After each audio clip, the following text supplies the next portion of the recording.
नमस्कार विद्यार्थ्यांनो, सहज शिक्षण युट्यूब चॅनल मध्ये आपले सर्वांचे स्वागत आहे। तर मी आज घेणार आहे इयत्ता 7वी मधील नागरिकशास्त्र विषयातील पाठ पहिला, आपल्या संविधानाची ओळख।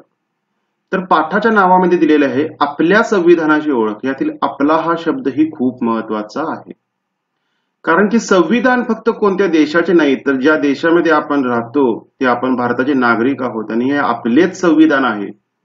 आता हे संविधान म्हणजे काय, ते कसे तयार झाले आणि ते कोणी केले हे आपण पाहणार आहोत। त्याचबरोबर त्याचा अर्थ काय, त्यानंतर त्याची आवश्यकता काय होती आणि राज्यकारभार म्हणजे काय आणि संविधान निर्मितीची पार्श्वभूमी या घटकांबद्दल आपण आज अभ्यास करणार आहोत। आता विद्यार्थ्यांनो, सर्वात प्रथम नियमांची आवश्यकता का असते मी तुम्हाला सांगतो। रस्त्यावरून आपण जेव्हा जात असतो तेव्हा आपली गाडी कोणत्या साईडने जाते, तर डाव्या साईडने जाते। तिकडून येणारा व्यक्ती त्याच्या डाव्या बाजूने येतो।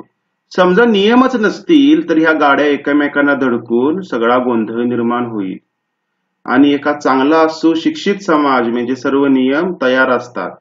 मग ते नियम कोणाच्या एकाच्या बाजूने नसतात, तर सर्वांच्या सोयीसाठी निर्माण केलेले असतात।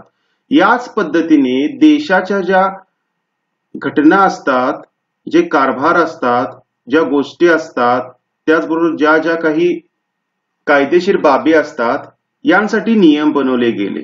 आपल्या देशासाठी नियम तयार केले गेले आणि त्या नियमानुसार आपला देश चालणार। आणि हे नियम कोणी केले, तर आपण स्वतःच केले आणि आपण स्वतःच हे नियम पाळणार। म्हणजे आपल्यावर हे नियम कोणी लादलेले नाहीयेत। ब्रिटिशांनी हे नियम आपल्यावर लादलेले नाहीयेत, इंग्रजांनी हे नियम आपल्यावर लादलेले नाहीयेत, तर आपण स्वतःच हे नियम तयार केले आणि त्यानुसार आपण ते पाळत आहोत। आणि हे पाळल्यामुळे आपल्या समाजातील एकता आणि आपल्या देशाचा विकास होतो। तर चला तर विद्यार्थ्यांनो, पाठास सुरुवात करूया। नागरिकशास्त्राच्या मागील इयत्तेमध्ये आपण नियमांच्या आवश्यकतेविषयी बरेच मुद्दे समजून घेतले। कुटुंब, शाळा, गाव, शहर यांचे व्यवहार सुरळीतपणे चालावेत म्हणून आपण संकेत व नियम पाळतो। कुटुंबात नियम असतात। आता वरिष्ठांना उलटे बोलू नये असा नियम लिखित कुठे नसतो, मात्र तो एक नियम असतो। तशाच पद्धतीने संविधानामध्ये नियम आहेत, मात्र ते लिखित आहेत। कसे वागावे, कोणाला काय हक्क असतील, कोण कशा पद्धतीने कामकाज करेल याबाबत सर्व डिटेलमध्ये गोष्टी संविधानामध्ये लिहिलेल्या आहेत। शाळेमध्ये तुम्हाला प्रवेशासंबंधी नियम असतात, मार्कांचे, गणवेश कसा असावा, अभ्यास कसा करावा याबद्दल नियम असतात। तसेच विविध स्पर्धांचे नियम असतात। क्रिकेट खेळताना कशा पद्धतीने बॉल टाकावा, नो बॉल कसा असतो याबद्दलचे नियम असतात। तसेच आपल्या गावाचे नियम असतात, शहराचाही नियमानुसार कारभार चालतो। याचप्रमाणे देशाचा जो कारभार आहे, एवढा मोठा आपला विस्तारलेला देश, त्याचंही नियमानुसार कामकाज चालते। देशाच्या कारभारासंबंधीचे नियम व तरतुदी मात्र व्यापक असतात। व्यापक म्हणजे खूप मोठ्या असतात, ज्यांचा आकार खूप जास्त मोठा असा असतो आणि त्यात बहुतेक सर्व गोष्टी विचारात घ्याव्या लागतात। एखाद्याच गोष्टीचा विचार केला असे नसते। तर संविधान आणि त्याचा अर्थ।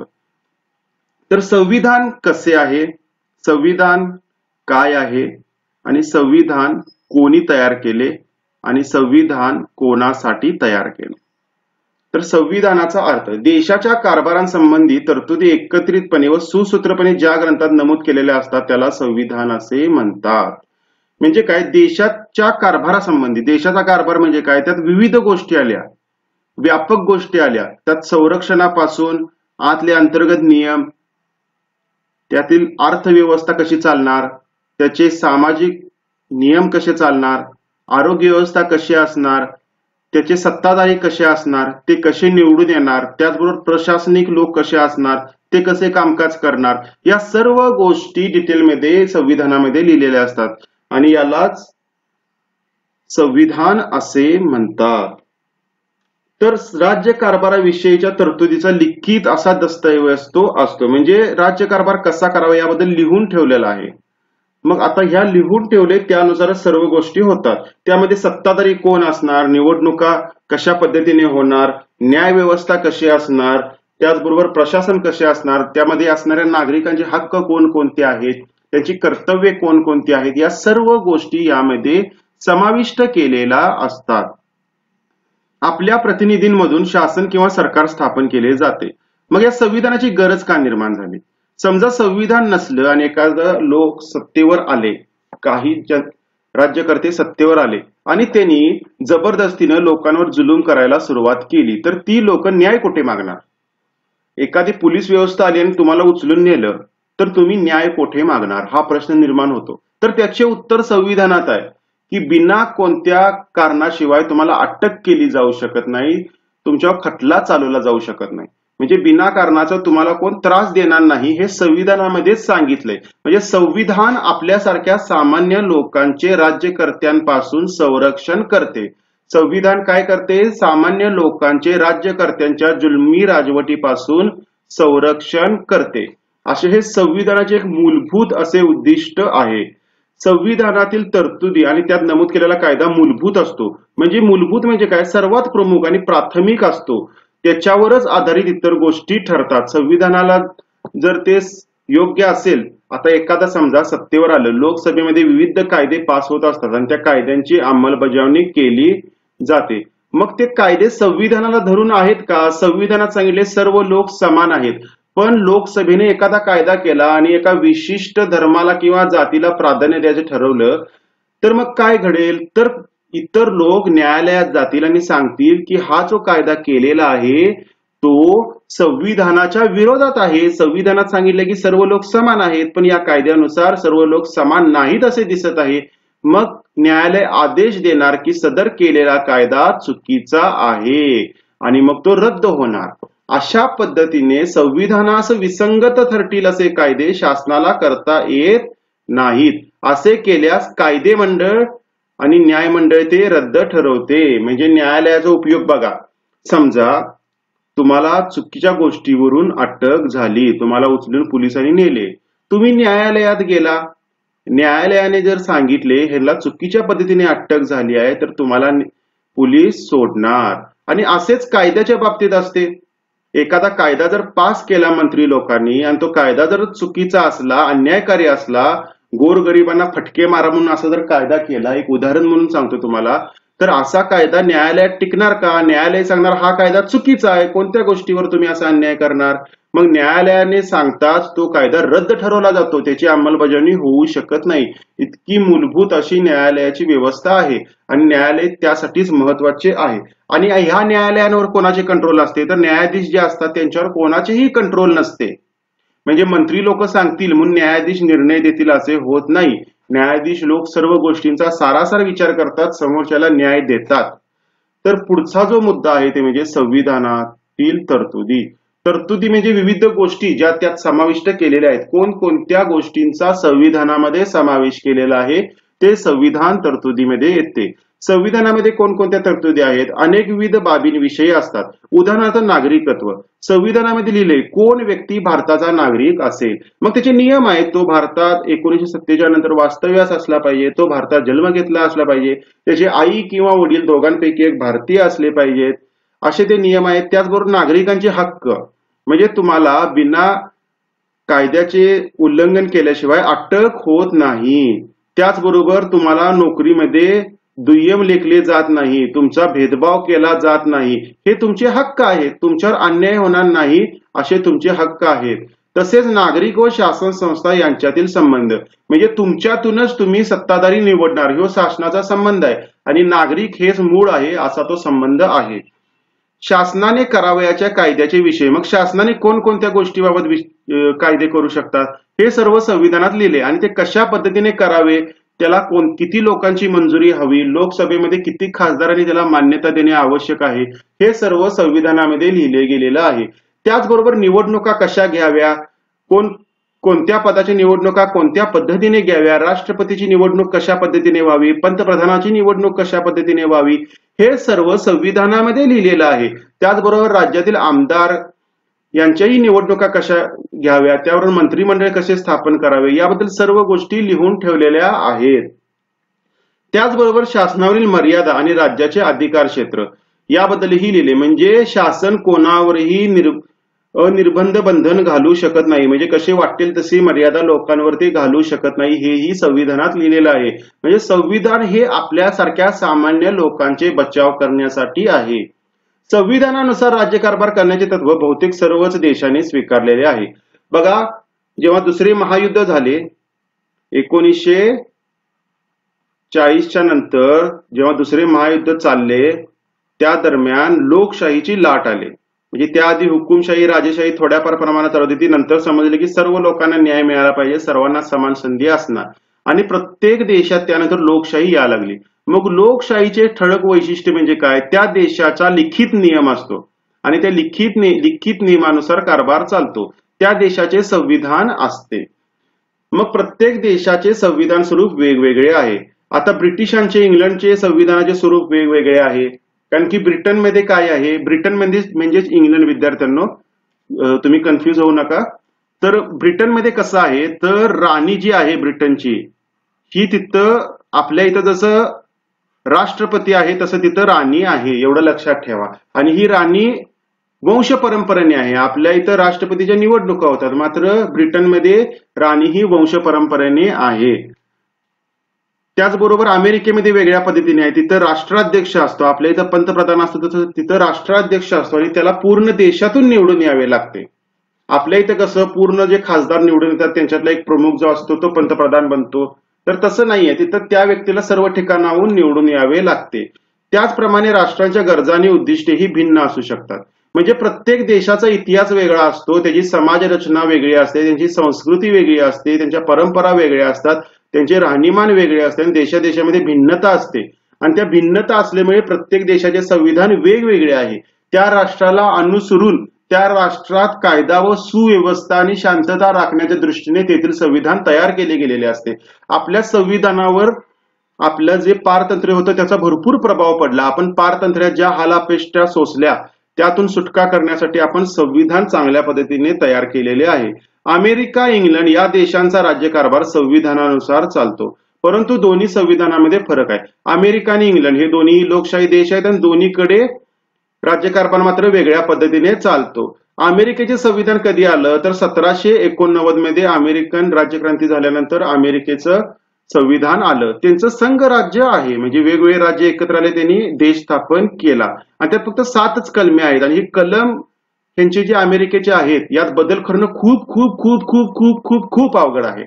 आणि परंतु 225 वर्षापेक्षा त्याला काळ लोटला आणि अजूनही एकदम व्यवस्थितपणे अमेरिकेचे संविधान आहे. आता इंग्लंडचे संविधान कसं आहे ते कुठे लिहून ठेवलेलं नाहीये. म्हणजे अमेरिकेचे जे संविधान आहे त्यावेळी एक सभा ठरली की ह्या लोकांची निवड झाली आणि ह्यांनी संविधान लिहायचे. अमेरिकेत कसं ठरलं की लोकांची निवड झाली, संविधान समिती म्हणूया ह्याला, ह्या समितीनं संविधान लिहायचं असं ठरलं आणि त्यांनी संविधान लिहिलं. मात्र इंग्लंडमध्ये अशी कोणतीही समिती स्थापन झाली नाही. त्यांची रूढी परंपरा आणि संकेत आहेत त्यानुसारच त्यांचे कायदे कानून तयार झाले. मात्र एक प्रकारची तिथे लोकशाही आहे. बाकी तिथे आपल्यासारखी लोकसभा राज्यसभा आहे. 1215 साली मॅग्ना कार्टा करारापासून इंग्लंडचे संविधान विकसित होत गेले आहे. म्हणजे इंग्लंडचे जे संविधान आहे ते सरळ लगेच आपण त्यात बदल करू शकतो, अशा पद्धतीने त्यांचं ते संविधान आहे. म्हणजे ते तिथले लोक करणार बदल. काही लिखित नियमांचा समावेश असला तरी इंग्लंडचे संविधान प्रामुख्याने अलिखित आहे. अमेरिकेचे संविधान लिखित आहे कारण की संविधान समितीने ते तयार केलेले आहे लिहून. मात्र इंग्लंडचे विकसित होत गेलेले आहे, वेळोवेळी त्यात कायद्यानुसार बदल होत गेलेले आहेत आणि ते लिहिण्यासाठी कोणतीही सभा ठेवलेली नव्हती, कोणतीही सभा झालेली नव्हती. ते वेळोवेळी त्यात बदल होत त्यांचं संविधान तयार होत गेलेलं आहे, म्हणून ते अलिखित आहे. हे तुम्ही लक्षात ठेवा. त्यानंतरचं जे आहे ते म्हणजे संविधानाची आवश्यकता. मगाशी मी तुम्हाला सांगितलं नागरिकांचे म्हणजे आपल्यासारख्या लोकांचे जुलमी राजवटीपासून, म्हणजे उगाच येऊन तुम्हाला कोणतर तुमच्यावर अन्याय करणार अशापासून तुम्हाला संरक्षण मिळण्यासाठी संविधानाची प्रमुख आवश्यकता आहे. त्याचबरोबर तुम्हाला विकास करण्यासाठी ज्या संधी उपलब्ध होणार आहेत त्यात समानता राहावी म्हणूनही संविधानाची आवश्यकता आहे. संविधानात नमूद केलेल्या तरतुदीनुसार किंवा नियमानुसार राज्यकारभार करण्याचे अनेक फायदे असतात. त्यातील पहिला आहे तो शासनाला नियमांच्या चौकटीत राहूनच राज्यकारभार करावा लागतो. म्हणजे शासनावर बंधन येते, काय तर उगाच येऊन तुम्हाला अडवणूक करायची, जनतेची अडवणूक करायची असे नियम शासन करू शकत नाही. त्यांना मिळालेल्या अधिकाराचा व सत्तेचा दुरुपयोग होण्याची शक्यता कमी असते. म्हणजे त्यांनी जरी खून केला तर त्यांना अटक होणार, असं नाही की त्यांनी सत्तेवर आहेत म्हणून त्यांना अटक होणार नाही. अशा पद्धतीने संविधानात लिहिलेलं आहे. संविधानात नागरिकाचे हक्क आणि त्यांच्या स्वातंत्र्याचा उल्लेख येतो. म्हणजे संविधानाचे पहिलं मूलभूत हक्क म्हणून प्रकरण आहे, त्यात 7 मूलभूत हक्क दिलेत की नागरिकांचे मूलभूत हक्क कोणकोणते आहेत आणि ते शासनाला हिरावून घेता येणार नाही. तुम्हाला बोलायचे अधिकार आहेत, तुम्हाला तुमची भाषा जपायचे अधिकार आहेत, तुम्हाला नोकरीची संधी मिळण्याचे अधिकार आहेत, असे विविध हक्क संविधानाने नागरिकांना दिलेत. ते हिरावून घेता येत नाहीत. आणि ते जर शासनाने म्हटलं की तुम्हाला आम्ही हक्क देणार नाही, तर तुम्ही कोर्टात जाऊ शकता आणि कोर्टाने सांगितलं की तुम्हाला ते हक्क द्यावेच लागतात. अशा पद्धतीने संविधानात रचना केलेली आहे. शासनाला ते हक्क हिरावून घेता येत नाही, म्हणून नागरिकांचे हक्क आणि स्वातंत्र्य सुरक्षित राहते. त्यानंतरचं जे आहे म्हणजे संविधान तरतुदीनुसार राज्यकारभार करणे म्हणजे कायद्याचे राज्य प्रस्थापित करण्यासारखे आहे. कारण त्यात सत्तेच्या गैरवापराला आणि मनमानी कारभाराला वाव असतो. म्हणजे कोणाला जर अटक जरी करायची असेल तर ती कायद्यानुसार असणार. कोणावर जर अन्याय करायचा असेल, कोणाला काही शिक्षा द्यायची असेल तर ती कायद्यानुसार असणार आणि ती सर्वांना समान असणार. त्यामुळे कोणतरी येऊन सत्तेचा गैरवापर करणार नाही. त्यानुसार संविधानानुसार राज्यकारभार होत असल्याचे पाहून सामान्य माणसाचा शासनावरील विश्वास वाढतो. हे बघा, समानता राहते आणि विश्वास वाढतो. कशामुळे? तर संविधानामुळे. आता सर्वांना समान कायदा आहे म्हटलं तुम्हाला काय वाटणार? बाबा मी जर उद्या आज चूक केली नाही आणि उद्या दुसऱ्यानं जर चूक केली तर चूक केली त्याला शिक्षा मिळणार आणि मला न्याय मिळणार, हे आपल्या मनात विश्वास निर्माण होतो आणि सर्व गोष्टी व्यवस्थितपणे चालतात आणि आपणही लोकशाहीमध्ये सहभागी होतो. आणि माणसाच्या वाढत्या सहभागामुळे लोकशाही अधिक मजबूत होते. संविधान त्या त्या देशासमोर काही राजकीय आदर्श ठेवते. त्या दिशेने वाटचाल करण्याचे बंधनही त्या राष्ट्रावर असते. आपल्या संविधानात सांगितले की आपण कशा पद्धतीने काम करणार, तर जागतिक म्हणजे जगात शांतता राहावी, सुरक्षितता राहावी, उगाचच युद्धे करू नयेत, तसेच आपल्या मानवांचे जे हक्क आहे यांचं आम्ही संरक्षण संवर्धन करू आणि त्याच्याबद्दल पोषक वातावरण निर्माण करू असं संविधानात लिहिले आणि त्याच्या अनुसरून आपण कायदे कानून आणि राज्यकारभार करतो. नागरिकांच्या कर्तव्यांचा उल्लेखही संविधानात असल्याचे नागरिकांनी जबाबदारी निश्चित होते. म्हणजे संविधानात पहिला फक्त मूलभूत हक्क होते, नंतर संविधानात नागरिकांच्या कर्तव्यांचाही समाविष्ट करण्यात आला. म्हणजे त्यानं राष्ट्राचा अभिमान बाळगला पाहिजे, राष्ट्रध्वजाचा मान राखला पाहिजे, अशा पद्धतीचे मूलभूत कर्तव्यही समाविष्ट करण्यात आलेले आहेत. त्यानंतरचे जे आहे म्हणजे ह्यो राज्यकारभार म्हणजे नेमकं काय, असं काय करावं लागतं जे सत्तेवर येतात, तर आपल्या देशाचे संरक्षण करणे. आता चीन, पाकिस्तान आपल्या देशाच्या जवळ आहे, त्यांनी आपल्या सीमारेषेत घुसू बघतात, आपला प्रदेश घेऊ बघतात, त्यापासून संरक्षण करणे. परकीय आक्रमण झाले तर जनतेचे आपल्या संरक्षण करणे. त्याचबरोबर दारिद्र्य निर्मूलन, पूर्ण गरीब लोक असतात तर त्यांना मदत करणे, त्यांना रेशन देणे, त्यांना शालेय व्यवस्था देणे, त्यांना आरोग्य व्यवस्था देणे. त्याचबरोबर शिक्षण घेतलेल्या लोकांना रोजगार निर्मितीसाठी संसाधने उपलब्ध करून देणे, कंपन्यांना त्या पद्धतीच्या सवलती देणे जेणेकरून कंपन्या वाढतील तर रोजगार वाढतील. शिक्षण आणि आरोग्य सेवा देणे, शिक्षणाच्या प्राथमिक शिक्षण आतापर्यंत कंपल्सरी आणि मोफत केलेले आहे, त्या सुविधा देणे, आरोग्याच्या सुविधा मोफत देणे जेणेकरून त्यांची तब्येत व्यवस्थित राहावी, उद्योग व्यवसायांना प्रोत्साहन देणे जेणेकरून रोजगार निर्मिती होईल, तसेच दुर्बल घटकांची आणि महिला, बालके, आदिवासी प्रगतीसाठी उपाययोजना करणे. मग दुर्बल घटक जे आहेत, जे एवढे सक्षम नाहीत की स्वतःचा विकास करू शकतील, त्यांना समाजाच्या मुख्य गाभ्यामध्ये आणण्यासाठी त्यांना सवलती दिल्या जातात, त्यांना मोफत काही गोष्टी दिल्या जातात जेणेकरून त्यांनी पुढे येतील जीवनात आणि आपल्या भारत देशाचा समानतेने विकास होईल. अशा पद्धतीने ह्यो राज्यकारभार व्हावा असे संविधानात सांगितले आणि त्यानुसारच कायदा होतात. कायद्याच्या अंमलबजावणीद्वारे समाजात योग्य बदल घडवून आणावे लागतात. थोडक्यात सांगायचं झालं, आधुनिक काळात शासनाला अवकाश संशोधन म्हणजे पाक चंद्रावर जाण्यापासून रस्त्यावरच्या स्वच्छतेपर्यंत सर्व निर्णय शासनाला घ्यावे लागतात. म्हणजे शासन किती मोठे असते हे पहा. संविधानाचा अर्थ आणि त्याची आवश्यकता समजून आपण आता घेतलेली आहे. आता हे संविधान निर्माण कसे झाले आता तुम्हाला थोडक्यात सांगतो. 1757 प्रथमतः ब्रिटिशांनी भारतात प्रथमतः त्यांची सत्ता एका भारतीय सत्तेला हरवून स्थापन झाली. त्यानंतर 1765 त्यांना महसूल गोळा करण्याचा अधिकार बंगालमध्ये मिळाला आणि हळूहळू त्यांनी सर्वत्र सत्ता प्रस्थापित केली आणि 1818 त्यांनी मराठ्यांचा पराभव केला आणि अख्ख्या भारतभर त्यांची जवळजवळ सत्ता स्थापन झाली. मग ही सत्ता स्थापन झाली त्यावेळी इथे ब्रिटिशांनी काही प्रदेश स्वतःच्या ताब्यात ठेवला आणि काही प्रदेश जो आहे छोटे छोटे त्या राजाच्या ताब्यात ठेवल्या. मात्र तो राजा ब्रिटिशांखाली काम करत होता. ब्रिटिश सांगेल तसे ते राजे वागत होते आणि त्या राजांना संस्थाने म्हटले जात. तर अशा पद्धतीने ही व्यवस्था होती. मग आपण पारतंत्र्यात होतो. आपले सर्व निर्णय ब्रिटिश लोक घेत होते. आपल्या इथला पैसा नेऊन ते इंग्लंडला न्यायचे आणि आपली लोक गरीब होत चालले. मग आपण अन्यायाविरुद्ध आवाज उठवला, भरपूर लोक शहीद झाले, भरपूर लोकांनी आपल्या प्राणाची आहुती दिली, लढले, अहिंसा तत्वाद्वारे लढले, भगतसिंगच्या तत्वाद्वारे लढले, सुभाषचंद्र बोसांच्या तत्वाद्वारे लढले आणि आपल्याला स्वातंत्र्य मिळणार असे ठरले. मग आपल्या देशाचे नियम कसे असणार हे 1930 ला नेहरूंनी अगोदरच सांगितलेले की आपले नियम कसे असणार आणि त्यानुसारच आपण स्वतः केलेल्या नियमानुसारच आमचा देश चालणार, इंग्लंडने केलेल्या नियमानुसार आम्ही चालणार नाही असं त्यांनी 1930 ला सांगितलेलं. मात्र 1947 ला आपल्याला स्वातंत्र्य मिळालं. पण 1947 ला स्वातंत्र्य मिळण्यापूर्वी असं ठरलं, ब्रिटनने सांगितलं की स्वतंत्र भारत आम्ही तुम्हाला स्वातंत्र्य देणार आहोत, मात्र तुमचे जे संविधान आहे म्हणजे लिखित नियम आहे ते तुम्ही तयार करायचे आहेत आणि त्यासाठी त्यांनी एक समिती तयार केली. मग त्यापूर्वी एका निवडणुका झाल्या, त्यातल्या प्रतिनिधींना सांगितलं की तुम्ही समितीसाठी मेंबर निवडा. मग ते सगळे मेंबर भारतीय होते, म्हणजे संविधान तयार करणारे सर्व मेंबर भारतीय होते आणि त्यांनी ते संविधान निर्माण करण्यासाठी भरपूर वेळ घेतला, 2-3 वर्ष कष्ट घेतले, मिटिंगा झाल्या, प्रत्येक मुद्द्याबद्दल त्यांनी चर्चा केली, बारीक सारीक गोष्टीचे चांगले मुद्दे, वाईट मुद्दे, त्यातून कसं कारभार चालणार, लोकांचे फायदे काय होणार, तोटे काय होणार याबद्दल सारासार विचार केला आणि त्यांनी संविधान तयार केलं आणि इतकं चांगलं संविधान आज आपल्याला दिले, त्यामुळे आपण एकदम सुरक्षित जीवन जगू शकतो. संविधान निर्मितीची पार्श्वभूमी आता ह्यात काय सांगितले बघा, भारताच्या संविधान निर्मितीला इसवी सन 1946 पासून सुरुवात झाली. म्हणजे इंग्लंडनं कॅबिनेट मिशन म्हणून एक स्कीम आणली आणि त्या अंतर्गत त्यांनी सांगितलं की संविधान समिती स्थापन करा. स्वतंत्र भारताचा राज्यकारभार ब्रिटिशांनी तयार केलेल्या कायद्यानुसार चालणार नाही, म्हणजे ब्रिटिशांनी तयार केलेल्या कायद्यानुसार भारत चालणार नाही, तर भारतीयांनी म्हणजे आपण लोक जे आहे त्यांनी तयार केलेल्याच कायद्यानुसार चालेल असे स्वातंत्र्य चळवळीतील नेत्यांचा आग्रह होता. स्वातंत्र्य चळवळीतील नेते म्हणजे काय, ज्यांनी स्वातंत्र्याची मागणी करत होती. उदाहरणार्थ महात्मा गांधी, भगतसिंग, सुभाषचंद्र बोस, सरदार वल्लभभाई पटेल, पंडित नेहरू एवढे सर्वजण त्यात होते. त्यानुसार भारताचे संविधान तयार करण्यासाठी एक समिती स्थापन करण्यात आली. ती समिती संविधान सभा म्हणून ओळखली जाते.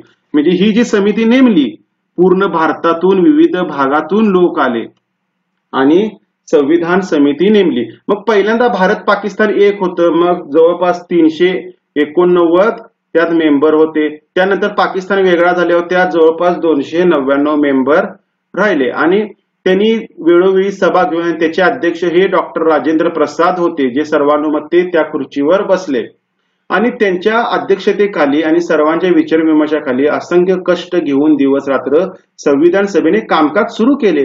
फायनीनंतर हिंसा घडत होती, लोकांचे मृत्यू होत होते.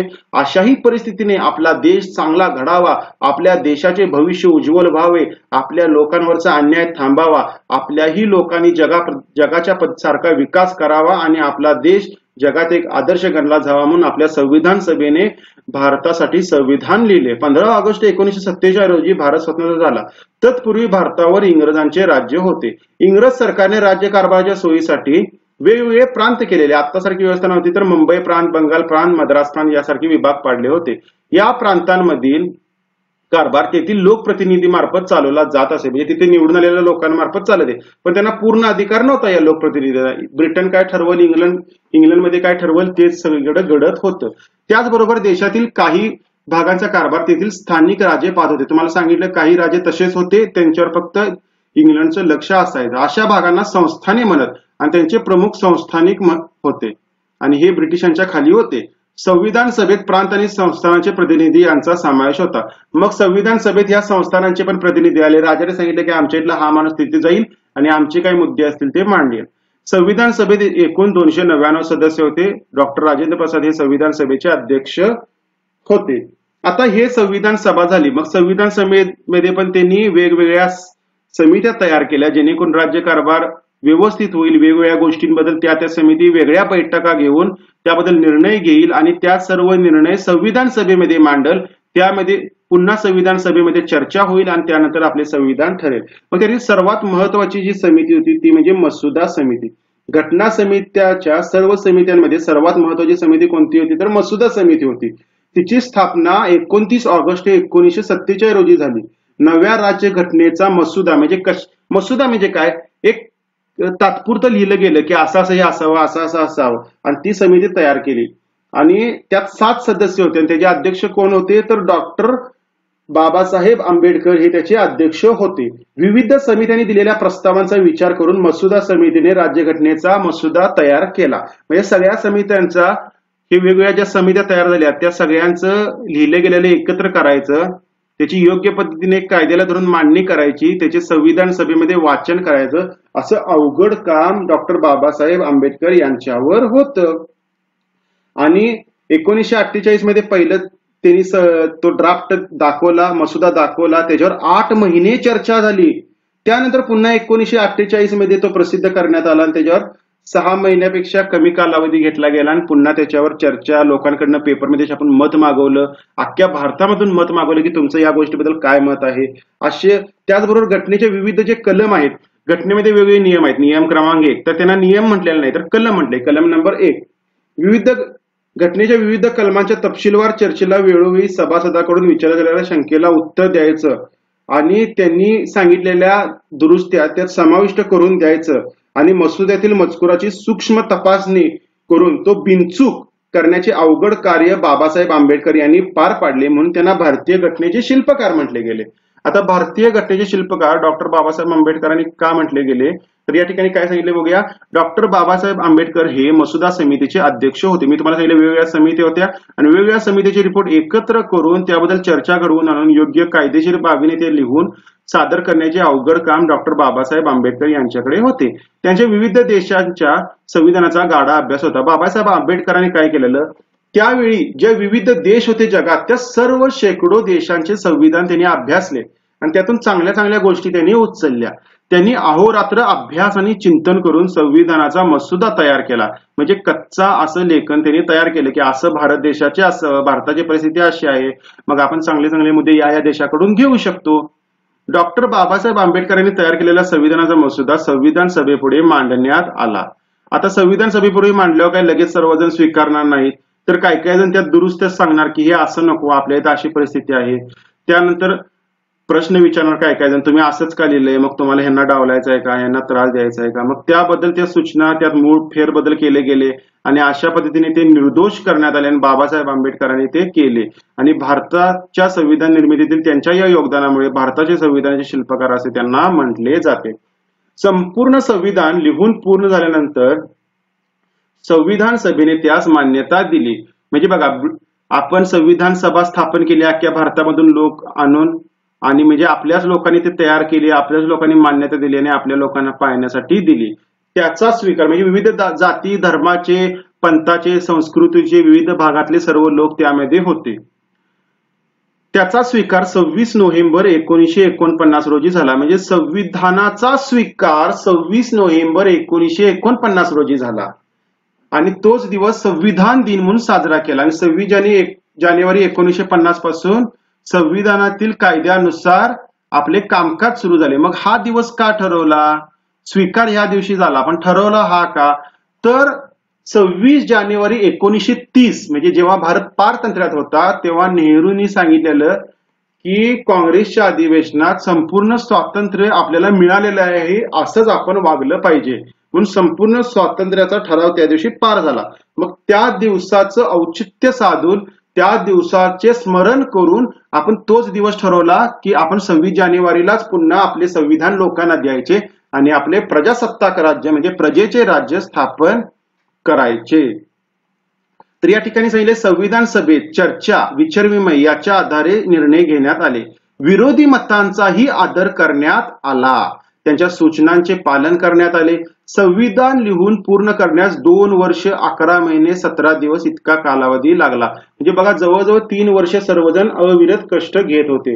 मूळ संविधानात 22 भाग आहेत, म्हणजे टोटल संविधानाचे 22 भाग केलेत आणि त्या सर्वात मिळून 395 कलमे आहेत आणि वेगळी अशी डिटेलमध्ये प्रत्येक गोष्टीची व्यवस्थित माहिती 8 परिशिष्टांमध्ये लिहिलेली आहे. म्हणजे पूर्ण संविधानाचे 22 भागामध्ये त्यांनी भाग पाडलेले आहेत. मग संविधानामध्ये आणखीन कोणकोणते लोक होते, संविधान सभेमध्ये डॉक्टर राजेंद्र प्रसाद होते, पंडित जवाहरलाल नेहरू होते, डॉक्टर बाबासाहेब आंबेडकर होते, सरदार वल्लभभाई पटेल होते, मौलाना अबुल कलाम आझाद होते, सरोजिनी नायडू या लेडीज होत्या, JB कृपालानी होत्या, राजकुमारी अमृत कौर होत्या, दुर्गाबाई देशमुख होत्या, हंसाबेन मेहता होत्या, असे अनेक मान्यवर सदस्य होते. BN राव या कायदेतज्ञाची संविधान सभेच्या कायदेविषयक सल्लागार म्हणून नेमणूक झाली. म्हणजे कायदेतज्ञही त्यावेळी त्यामध्ये होते. अनेक वकील संविधान सभेमध्ये होते. देशाचा राज्यकारभार चालवण्याची सुरुवात झाली त्या दिवसापासून भारताचे प्रजासत्ताक राज्य अस्तित्वात आले आणि त्या दिवशी 26 जानेवारी रोजी आपण संविधानाला नुसार कारभार करण्यास सुरुवात केली म्हणून तो प्रजासत्ताक दिन म्हणून पाहिले जाते. प्रजासत्ताक म्हणजे प्रजाची सत्ता, म्हणजे जनतेची सत्ता, म्हणजे आपली सत्ता.